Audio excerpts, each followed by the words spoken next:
والصلاة والسلام على سيد الأنبياء والمرسلين محمد وآله وأصحابه أجمعين.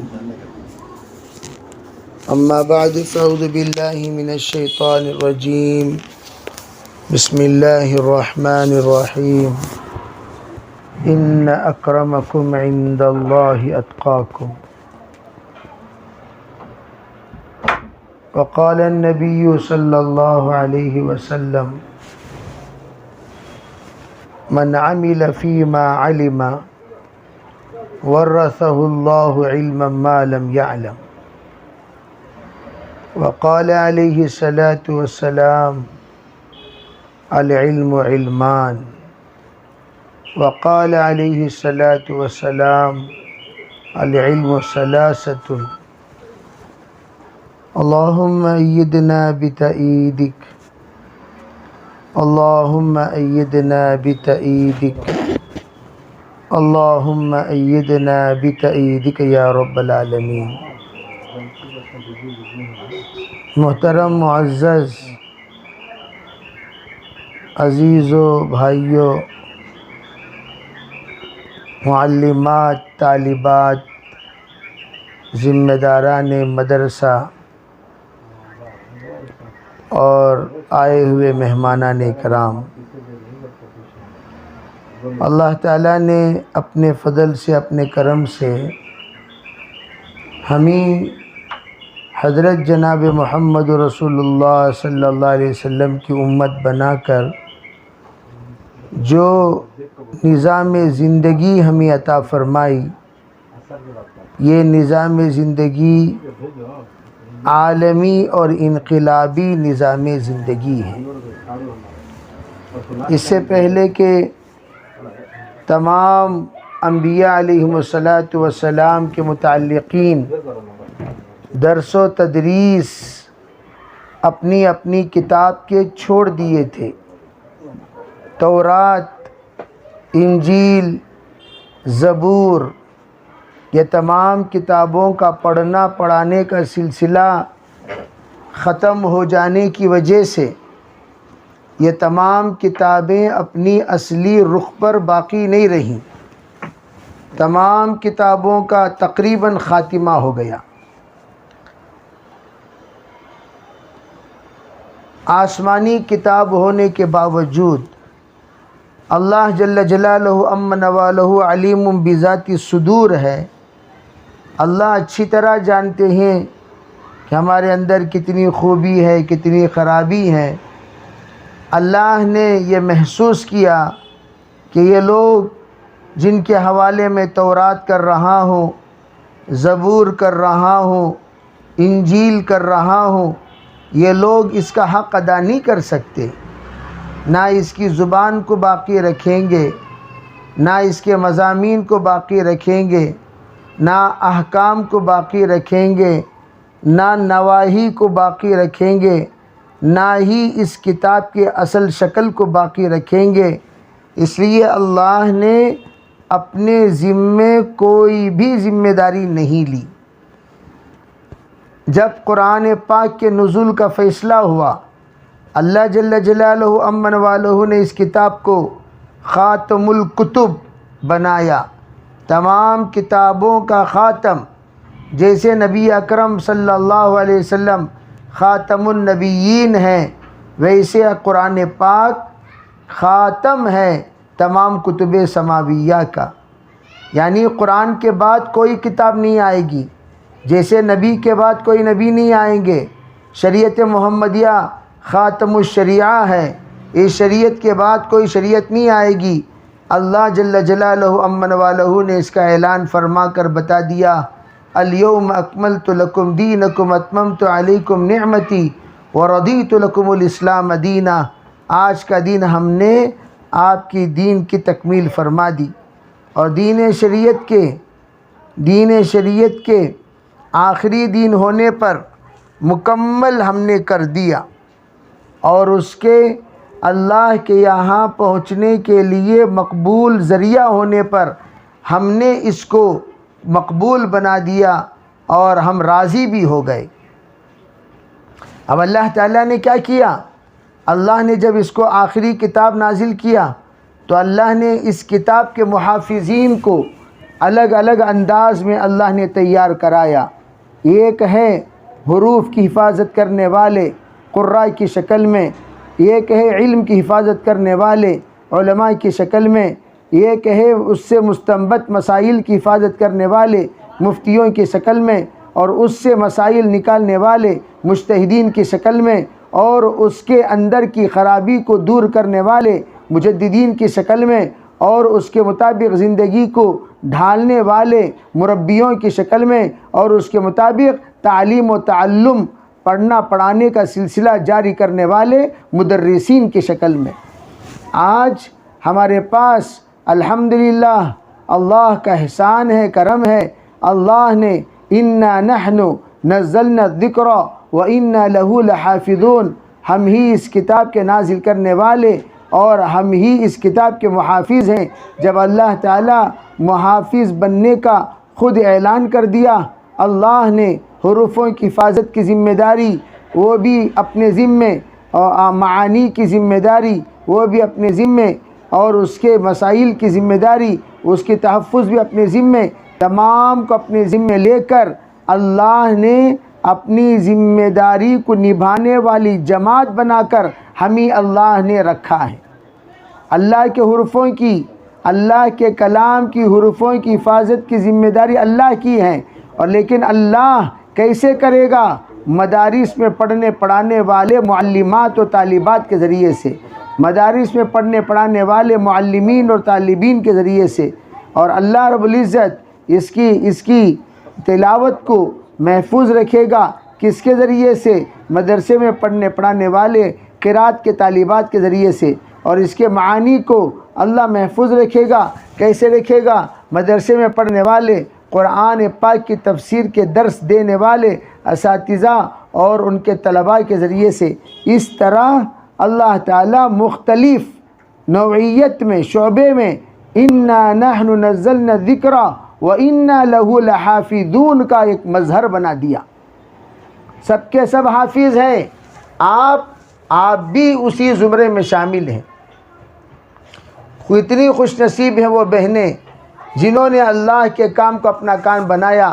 جیسے حضرت عیسیٰ علیہ السلام نے پوچھا تھا من انصاری الی اللہ، تم میں کون ہے جو میری مدد کرنے والے؟ تو اللہ جل جلالہ امر والہ نے حواریوں سے اللہ نے نصرت دین کا کام کروایا تھا۔ حدیث علیہ السلام کے مطالبے پر حواریوں کو اللہ نے قبول فرمایا۔ اسی طرح اللہ کا مطالبہ ہر زمانے میں من انصاری الی اللہ، من انصاری الی اللہ، من انصاری الی اللہ، ہر نبی کرتے ہیں، ہر صحابی کرتے تھے، اور ہر اولیاء کرتے تھے، ہر متقی کرتے تھے، ہر مربی کرتے تھے، ہر داعی کرتے تھے، لیکن اس بات کو مان کر اور اس بات کو سمجھ کر اس بات کو مکمل طور پر اپنی زندگی میں لاگو کرنے کے لیے تیار کون ہوتے تھے؟ وہ معلمین ہوا کرتے تھے۔ معلمین، تفسیر کے معلمین، حدیث کے معلمین، قرآن کے معلمین، تجوید کے معلمین، یہ سب کے سب انصار اللہ ہیں۔ یہ سب کے سب انصار اللہ ہیں، اللہ کے مددگار۔ تو علماء کیا فرماتے ہیں؟ جو بھی قرآن پاک سے تعلق رکھنے والا ہے سب کے سب انصار اللہ ہیں، سب کے سب انصار اللہ۔ تو وہ انصاری ہیں، انصاری۔ قال الحواریون نحن انصار اللہ۔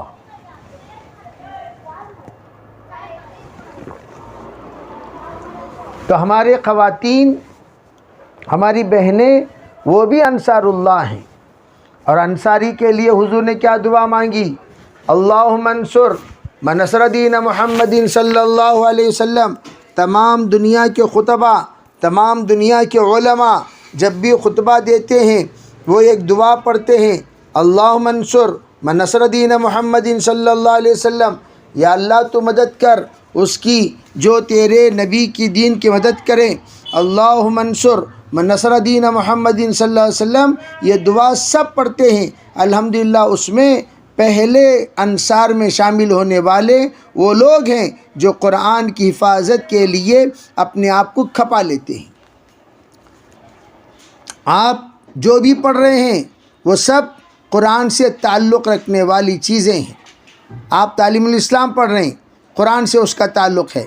آپ صرف پڑھ رہے ہیں، نحو پڑھ رہے ہیں، قرآن سے اس کا تعلق ہے۔ آپ اگر بیشتی زیور پڑھ رہے ہیں، قرآن سے اس کا تعلق ہے۔ اگر آپ اردو سیکھ رہے ہیں، سکھا رہے ہیں، قرآن سے، یعنی قرآن پاک کو سمجھنے اور سمجھانے اور اس کے احکام کو زندگی میں لانے ہی کے لیے یہ تمام پڑھائی ہو رہی ہے۔ گویا یہ سب کے سب قرآن پاک کی تعلیم سے تعلق رکھنے والے ہو گئے۔ یہاں تک کہ شیخ الہند کے زمانے میں ایک مرتبہ میبزی لاجک پڑھاتے تھے، تو ایک صاحب کے انتقال کی خبر ملی، تو حضرت نے فرمایا ارے بھائی نیت کرو کہ جو ہم نے میبزی پڑھ رہے ہیں اس کا ثواب کا ایصال ثواب کرو۔ تو طلباء نے سوچا قرآن پڑھ کر ایصال ثواب کرنا تو ہم نے سنا، یہ میبزی پڑھ کر ایصال ثواب یہ کب سے بھائی؟ منطق پڑھ کر ایصال ثواب کب سے؟ تو حضرت نے فرمایا تم جو منطق پڑھ رہے ہو یا میبزی پڑھ رہے ہو، کیوں؟ قرآن پاک سمجھنے کے لیے۔ فرمایا یہ قرآن پاک سمجھنے کے لیے جو پڑھ رہے ہو یہی تو ہے قرآن۔ ابھی قرآن پاک سمجھنے کے لیے جو بھی پڑھتے ہو وہ سب قرآن ہے۔ قرآن پاک سمجھنے کے لیے آپ نے نورانی قاعدہ پڑھا، نورانی قاعدہ قرآن، امپارہ پڑھا، امپارہ قرآن، الحمد پڑھا، الحمد قرآن۔ آپ دعائیں پڑھ رہے ہو، اللہ کے رسول علیہ السلام کے سلسلے میں قرآن نے حکم دیا ما آتاکم الرسول فخذوہ وما نہاکم عنہ فانتہوا، جو حضور دے دے اس کو لے لیا کرو، جس سے روک کے رک جایا کرو۔ گویا کیا فرمایا؟ وہ بھی قرآن ہی ہے۔ قرآن نے منع کیا اور ہم رک رہے ہیں، قرآن نے کرنے کو ہم کر رہے ہیں۔ تو ماشاءاللہ ہمارے یہ مدرسے میں یہی قرآن کی تعلیمات دیے جا رہے ہیں، صبح و شام ماشاءاللہ ہماری بچیاں، ہماری بڑی خواتین قرآن پاک سمجھنے کے لیے یہاں آ رہے ہیں۔ یہ بہت بڑی بات ہے۔ بلکہ ایک بات میں کہوں، آپ لوگ کبھی چھٹی نہ لیں۔ عام طور پر ایک بہت بڑی غلطی ہم سے ہو جاتی ہے، ہم لوگ قرآن پڑھ کر ناظرہ کلام پاک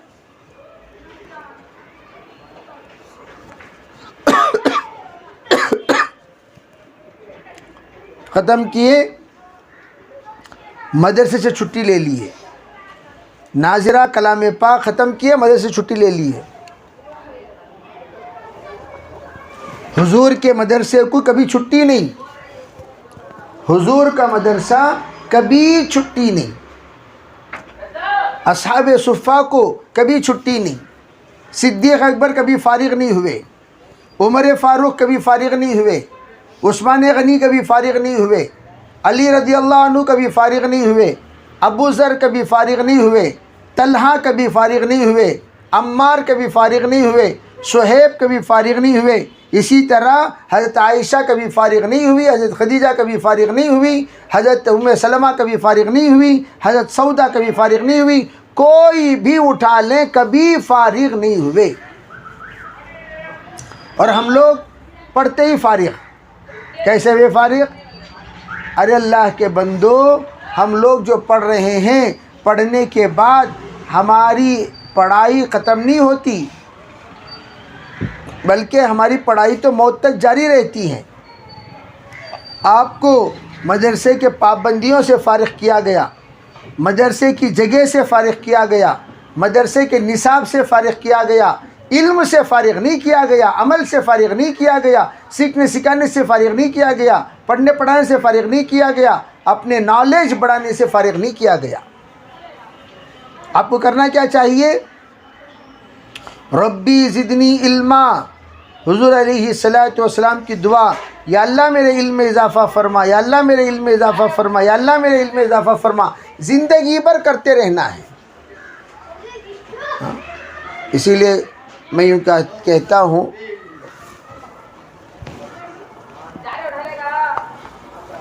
مکاتب میں ناظرہ کلام پاک کی اگر آپ سند دے رہے ہیں تو ان سے یہ کہہ کر دیں، ارے بھئی ناظرہ ختم ہوا ہے، دور ناظرہ باقی ہے،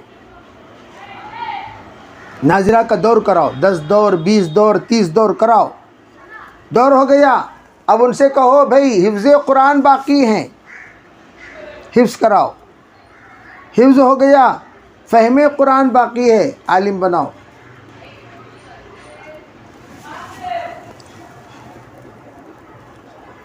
اب وہ بھی ہو گیا، فہم قرآن بھی، پھر فرمایا تشریح قرآن باقی ہے، تو درجہ بدرجہ درجہ بدرجہ درجہ بدرجہ ایک ایک ڈیجٹ بڑھتے جائیں گے۔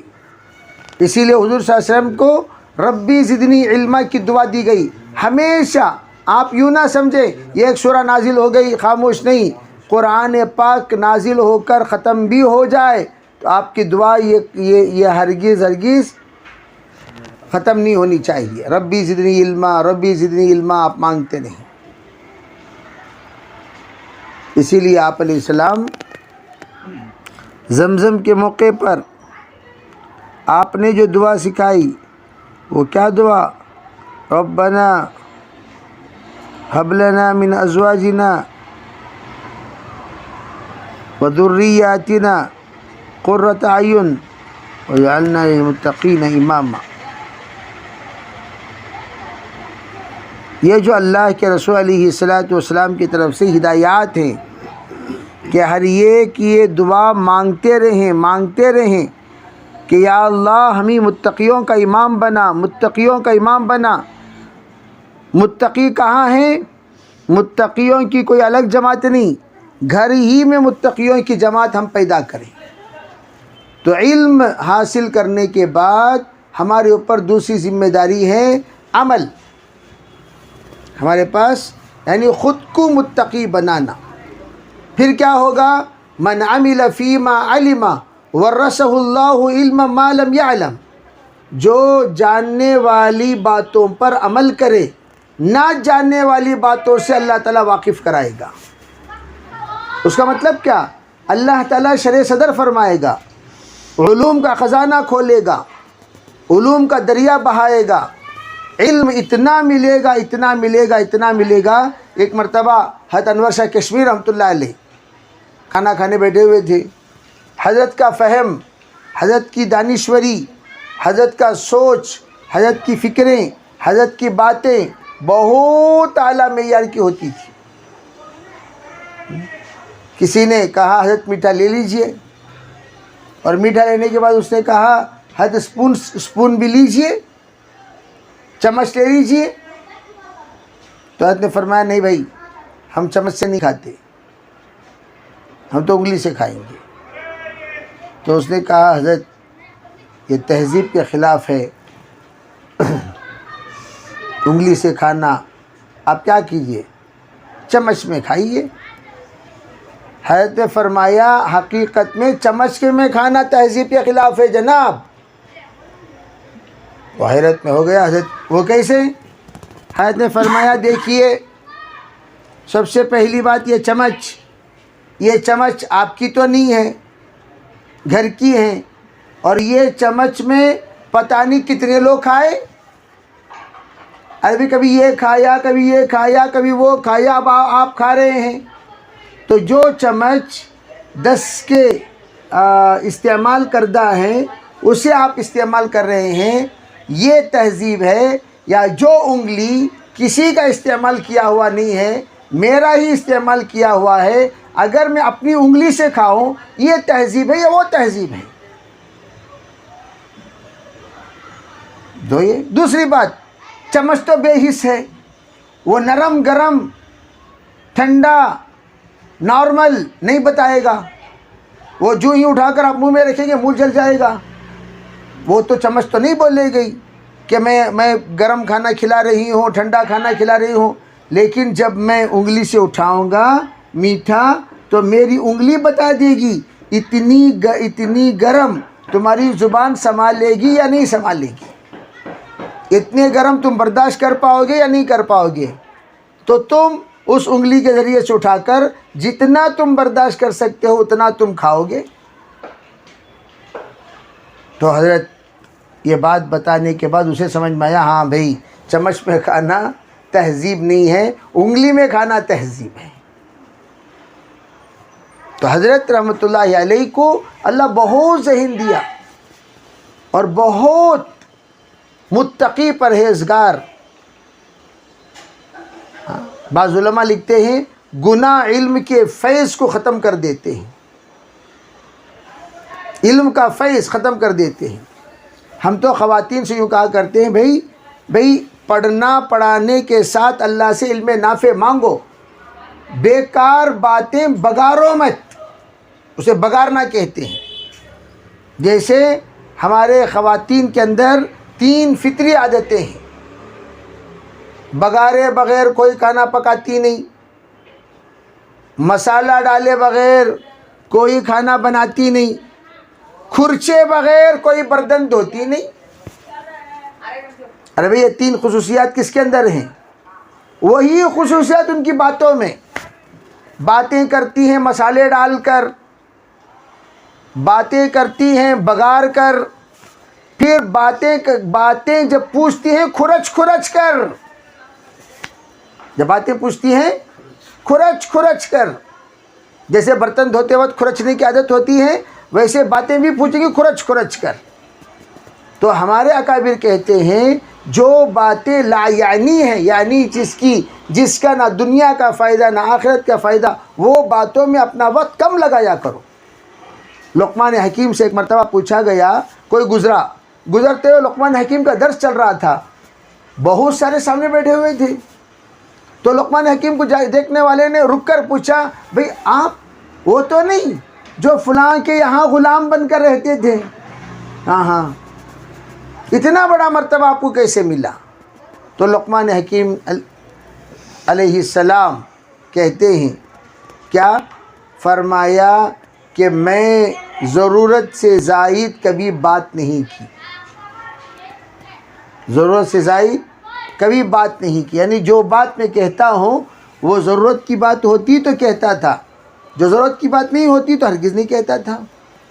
تو پھر لقمان حکیم کہنے لگے میں نے کسی کو حقیر نہیں سمجھا، حقیر سمجھا تو اپنے آپ کو سمجھا، حقیر سمجھا تو اپنے آپ کو سمجھا۔ من تواضع للہ رفعہ اللہ، جو اپنے آپ کو چھوٹا سمجھتا ہے اللہ اس کو بڑا بناتا ہے، چنانچہ اللہ نے ان کو بڑا بنایا۔ اور فرمایا اور ہمیشہ میں خاموش رہتا تھا، اور جو خاموش رہتا ہے تو علماء کہتے ہیں کہ اس کے اندر سے علوم کے خزانے، حکمت کے خزانے پھوٹیں گے، وہ منبع بن جائے گا، منبع الحکم، منبع العلوم، یہ منبع بن جائے گا، حکمتوں کا، علوم کا خزانہ بن جائے گا۔ تو اس لیے فرمایا اپنی زبان کو کنٹرول، اپنی زبان کو جتنا ہو سکے اتنا کنٹرول کرو۔ اور اللہ جل جلالہ امن والہ نے ہمیں جو علم عطا فرمائے، علم یہ اس لیے نہیں کہ ہم دوسروں پر فوقیت جتاتے ہوئے پھریں، تم جاہل ہو ہم عالم ہو، بھئی تم جاہل ہو ہم عالم ہیں۔ بعض مرتبہ مجھے بہت افسوس ہوتا ہے کہ ہمارے خواتین اپنے مردوں کو جاہل کہہ دیتی ہیں، شوہروں کو۔ اس کیوں؟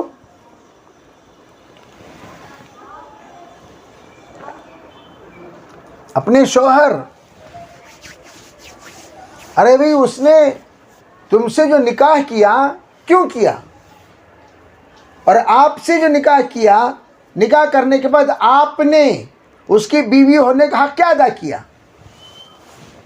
آپ سے نکاح اس لیے کیا میں میری بیوی عالمہ فاضلہ کچھ نہ کچھ مجھے سدھارے گی، اور آپ اس کو سدھارنا تو دور کی بات خود بگڑ گئی، خود بگڑ گئی۔ نمازوں کا اہتمام نہیں، غیبت کا ٹھکانہ نہیں، بد اخلاقی کی انتہا نہیں، بد کرداری کی بد کرداری کی کوئی ترتیب ہی نہیں، اور خود قطع تعلق کراتی ہیں، خود کرتی ہیں۔ میں ایک گھر پہنچا جہاں پر 4 مدرسے کی بہویں تھیں.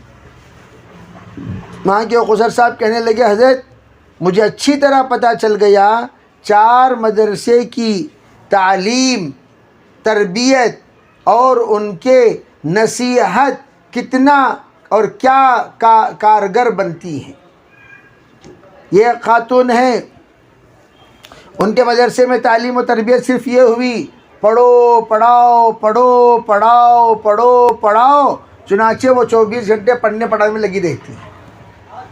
شوہر کا کوئی خیال نہیں، بچوں کا کوئی لحاظ نہیں، مہمانوں کی کوئی قدر نہیں، اور خدمت کا کوئی جذبہ نہیں. پڑھو پڑھاؤ بس اسی میں لگی رہتی ہے. ایک دوسری بہن ہے، وہ پڑھتی بھی ہے، پڑھاتی بھی ہے، اکرام کرتی ہے، اخلاق سے پیش آتی ہیں، وغیرہ وغیرہ. ایک تیسری ہیں جو خدمت بہت زیادہ کرتی ہے، پڑھنے پڑھانے میں اتنا زیادہ دلچسپی نہیں رکھتی. پڑھانے کو کہتے ہیں ضرور سے پڑھا دیتی ہے، بقیہ سب.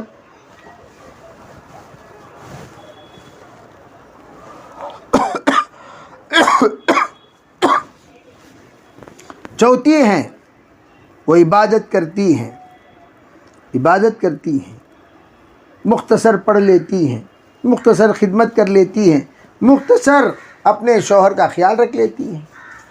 تو پتہ چلا 4 مدرسے میں جس بات کی ترغیب دی جاتی ہے وہی ان کی زندگی بن گئی. اب بتانا یہ ہے کہ اب ہم لوگوں کو مدرسے میں کس چیز کی ترغیب دینا ہے. میں تو ایک بات کہا کرتا ہوں بھائی، جیسے 5 نمازوں کے لیے 5 اذانیں، اذان 5 وقت، فجر میں فجر پڑھو، ظہر میں ظہر پڑھو، عصر میں عصر پڑھو، مغرب میں مغرب پڑھو، عشاء میں عشاء پڑھو. اور رمضان مبارک میں روزہ، اور رمضان مبارک میں زکوٰۃ، حج کے موسم میں حج. جس طرح جس موسم میں جو عمل کرنا افضل ہے، اسی طرح زندگی میں جو ماحول اور جو حالات پیش آئیں گے اس وقت میں ان حالات کو اپنانا یہ سنت ہے.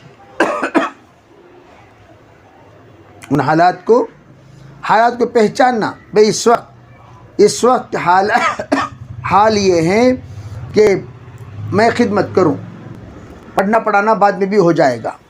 اس وقت حال یہ ہے کہ میں شوہر کا خیال رکھوں. اس وقت حال کا تقاضا یہ ہے کہ میں بچوں کی تربیت کروں. اس وقت حال کا تقاضا یہ ہے میں پڑھاؤں. اس وقت کا حال کا تقاضا یہ ہے میں دعوت میں رہوں. اس وقت حال کا تقاضا یہ ہے کہ میں صفائی کروں. جیسے حالات آتے ہیں ویسے اپنا نظام بنا لینا چاہیے، ایک ہی ایک حال میں نہیں. ورنہ پڑھنا پڑھانا یہ آ کر مزاج خراب کرنے والا مزاج بن جائے گا. اس لیے کہ دیکھو بھائی، پڑھنا پڑھانا یہ آ کر حالات کے اعتبار سے اس کے حکم بدلتے رہتے ہیں. تو ان حالات کو جان کر ہم اپنا نظام تعلیم و تعلم بنائیں، نظام خدمت بنائیں، نظام دعوت بنائیں، نظام تربیت بنائیں، اور نظام صفائی بنائیں، نظام صحت بنائیں. بعض لوگ پڑھنے پڑھانے میں عبادت میں اتنا لگتے ہیں، خود کی صحت کا خیال نہیں کرتے. یہ بھی غلط. جناب رسول اللہ صلی اللہ علیہ وسلم کی خدمت میں آئے اور آ کر عرض کیا، اللہ کے رسول میرے شوہر دن بھر روزہ رکھتے ہیں، رات بھر نماز پڑھتے ہیں. آپ علیہ الصلوۃ والسلام نے پہچان لیا کیا کہنا چاہتی ہیں، تو فوراً بلایا ان کے شوہر کو، کہا ان لبدنک علیک حق و ان لعینک علیک حق. ارے بھائی، بدن کا بھی حق ہے، آنکھ کا بھی حق ہے، بالوں کا بھی حق ہے. بالوں کا حق کیا؟ تیل لگانا، کنگھی کرنا. ان لشعرک علیک حق ان لزوجک علیک حق. تیری بیوی کا بھی تجھ پر حق ہے، تیرے بچوں کا بھی تجھ پر حق ہے. تو پتہ چلا اسلام حقوق کی ادائیگی کا نام ہے، اس حقوق کی تباہی کا نام اسلام نہیں ہے. اب ہم اس بات کو جب سمجھ گئے تو ہمیں کرنا کیا چاہیے؟ اپنے مدرسے کے تعلیم کو بدنام ہونے نہیں دینا۔ کل کے دن ساس کے گھر کو چلے گئے تو لوگ کیا کہیں گے؟ کون سے مدرسے میں پڑھی کی بچی، کیا سیکھی کی، یہ بولتی ہے، یہ کرتی ہے، ایسا رہتی ہے، تو لوگ شکایت کریں گے کہ نہیں کریں گے؟ تو بدنام کون ہوں گے؟ آپ نہیں، مدرسہ بدنام ہوگا، آپ نہیں، معلمہ بدنام ہوں گی، آپ نہیں، نصاب بدنام ہوگا۔ کوئی ایسی حرکت مت کرو جس کے ذریعے سے آپ کی وجہ سے رسوائی اٹھانی پڑے، ماں باپ کو، آپ کے اساتذہ کو، آپ کے شعبے کو، آپ کے تعلیم کو، آپ کے تعلم کو۔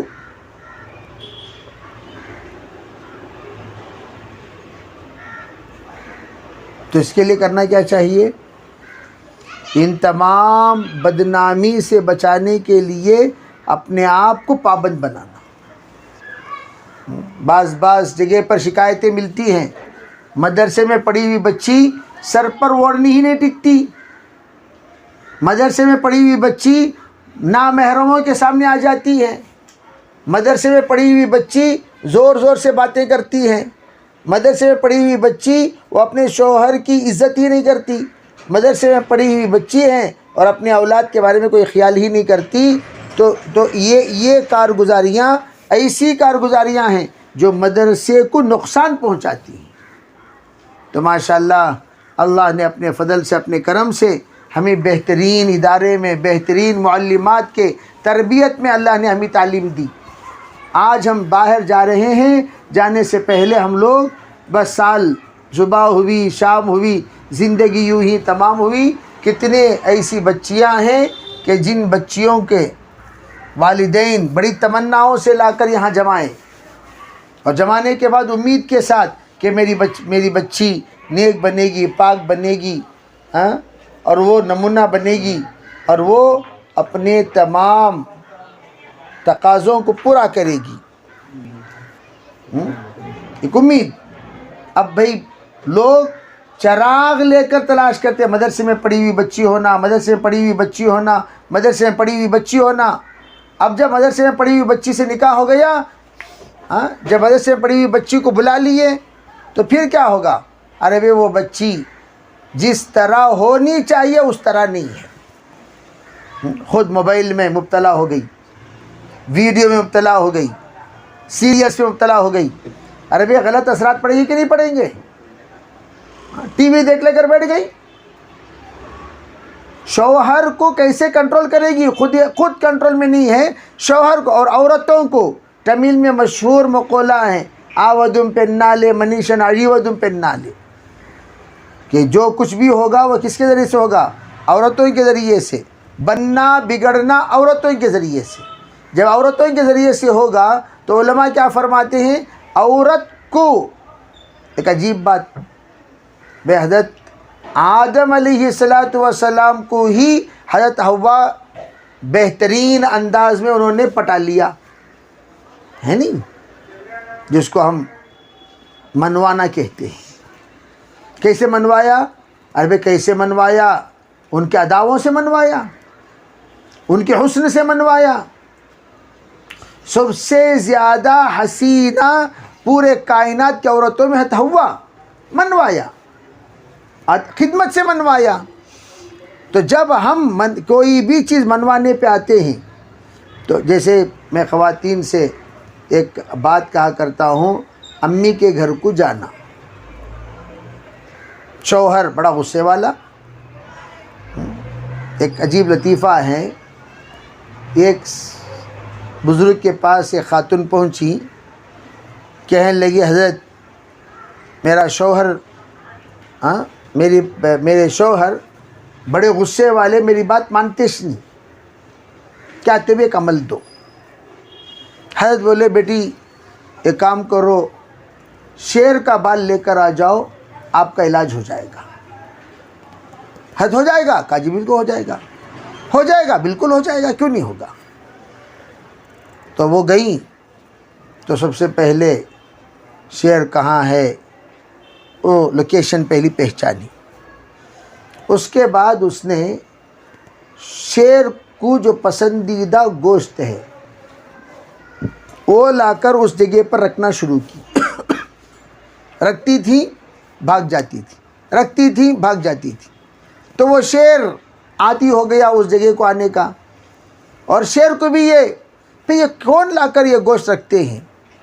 تو یہ 1 دن 2 دن ذرا دور سے نظر پڑ گئی تو شیر بھی سمجھا کہ یہ ہمارے ہمدرد ہیں، ہم نوا ہیں، خیر خواہ ہیں. چنانچہ شیر کے پاس ذرا فاصلہ جو دور کا تھا وہ فاصلہ کم ہوتا چلا گیا، کم ہوتا چلا گیا، کم ہوتا چلا گیا. اتنا کم ہوا کہ اب شیر کے پاس گوشت ڈال کر کھڑی ہوئی ہے، شیر کچھ نہیں کرتا. تو پھر کچھ دنوں کے بعد سر پر ہاتھ پھیرنے والی بن گئی، آہستہ بال اکھاڑ لیا. اب حضرت کے پاس آئی اور حضرت کے پاس یہ بال عنایت فرماتے ہوئے کہا حضرت بال لا چکی ہوں، بس علاج کر دیجیے. فرمایا بیٹی تم نے کیسے لایا بتاؤ. تو اس نے پوری کارگزاری سنائی. تو کہنے لگے کیا ایک درندے کو تو قابو میں لا لی، جو درندہ جنگلوں کا شیر ہے، وہ اتنا زیادہ کسی کے قابو میں آنے والا نہیں ہے. کیا تیرا شوہر اس سے بھی گیا گزرا؟ کہ بھائی درندے سے بھی گیا گزرا. جب تو علاج کے لیے اپنے مطلب کے لیے شیر کو قابو میں لا کر بال اکھاڑ لی، مونچھ کے بال، وہ بھی مونچھ کے بال، تو اپنے شوہر کو اسی طرح منا کر ایک دن ایسا دن آئے گا کہ تو اپنے شوہر کو منانے والی بن جائے گی نماز کے لیے.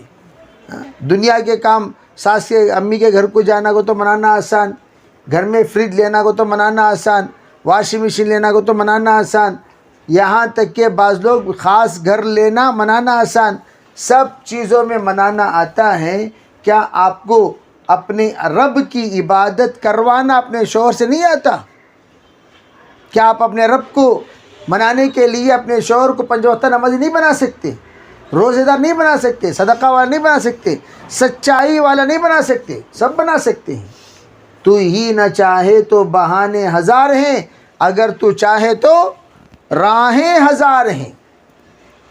تو ہی نہ چاہے تو بہانے ہزار ہیں، اگر تو چاہے تو راہیں ہزار ہیں. تو اس لیے میں آپ سب سے گزارش کرتا ہوں کہ آپ نیت کریں، ارادے فرمائیں. انشاءاللہ ہم یہاں سے پڑھ کر کوئی جا کر انشاءاللہ آئندہ سال واپس آئیں گے، کوئی پڑھ کر جا رہے ہیں تو واپس آنے والے تو وہ آئندہ سال آ کر سبقاً.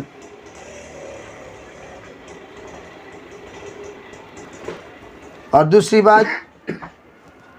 بات یہ ہے کہ جو آئندہ سال آنے والے اور جو مستقل جانے والے ہیں تو وہ گھر جانے کے بعد اپنے متعلقین، شوہر کو جیسے میں نے کہا، اور اپنے بھائی کو، اپنے بہنوں کو، اپنے رشتہ داروں کو، اپنے والدین کو ضرور پڑھانے کا نظم بنائیں اور خود بیٹھ کر اس کا جائزہ لیا کریں.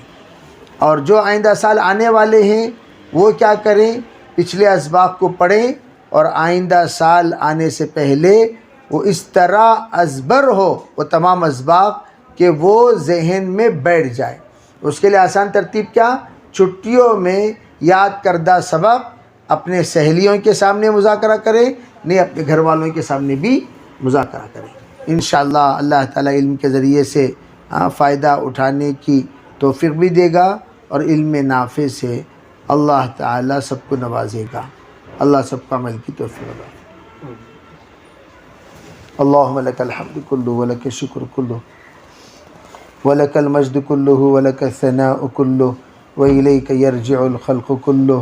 اللہم لا نحصی ثناء علیک انت کما اثنیت علی نفسک یا ارحم الراحمین یا اکرم الاکرمین یا ذا القوة المتین یا راحم المساکین. اصلح لنا شأننا کلہ ولا تکلنا الی انفسنا طرفۃ عین. اے اللہ ہم سب کی گناہوں کو معاف فرما، یا اللہ خطایا سے درگزر فرما، بقیہ زندگی تیرے احکامات پر مرضیات پر گزارنے کی توفیق عطا فرما۔ یا اللہ اس مدرسے کو بے انتہا قبول فرما، پڑھنے پڑھانے والے معلمات کو طالبات کو قبول فرما، علم نافع عطا فرما، علم زار سے حفاظت فرما۔ یا اللہ تجھے راضی کرنے والے اعمال کرنے کی توفیق عطا فرما، تجھے ناراض کرنے والے اعمال کرنے سے حفاظت فرما۔ یا اللہ ہمارے مرحومین جو بھی تیرے پاس پہنچ چکے ہیں، یا اللہ اپنے فضل سے اپنے کرم سے یا اللہ قبول فرما۔ یا اللہ جو بھی آپ کے پاس ان کے مغفرت کے فیصلے فرما، جو موجودین ہیں یا اللہ ان کے لیے اسباب مغفرت نصیب فرما۔ یا اللہ جو مجبور ہیں ان کی مجبوری کو دور فرما، معذور ہیں معذوری کو دور فرما، مقروض ہیں قرض کی ادائیگی کی شکل صورتیں پیدا فرما، بیمار ہیں صحت نصیب فرما۔ یا اللہ جو پریشان حال ہیں ان کے حال کو حل فرما، ان کے حال کو حل فرما، ان کے حال کو حل فرما۔ یا اللہ ایک نہ ایک دن ہم سب کو آپ کے پاس آنا ہے، آنے سے پہلے آپ کی تیاری کرنے کی توفیق عطا فرما، آنے سے پہلے آپ کی تیاری کرنے کی توفیق عطا فرما۔ یا اللہ اپنے فضل سے اپنے کرم سے ہمارے جو بچیاں پڑھ کر فارغ ہو رہی ہیں جہاں بھی جائیں گی ان کو اعزاز ملے، عزت ملے، مقام ملے، مرتبہ ملے، ایسے فیصلے فرما۔ یا اللہ وہ خاندان کو بدلنے کے سبب بنے، ایسے فیصلے فرما، پورے سسرال کے بدلنے کے سبب بنے، ایسے فیصلے فرما۔ یا اللہ نماز تو نماز تہجد گزار بنانے کی توفیق عطا فرما۔ یا اللہ ان کو حوصلہ نصیب فرما، ہمت نصیب فرما، ارادے نصیب فرما، اپنے فضل سے اپنے کرم سے ہمارے دعاؤں کو قبول فرما۔ ربنا تقبل منا ما كان صالحا وسنا ما كان فاسدا برحمتك يا ارحم الراحمين۔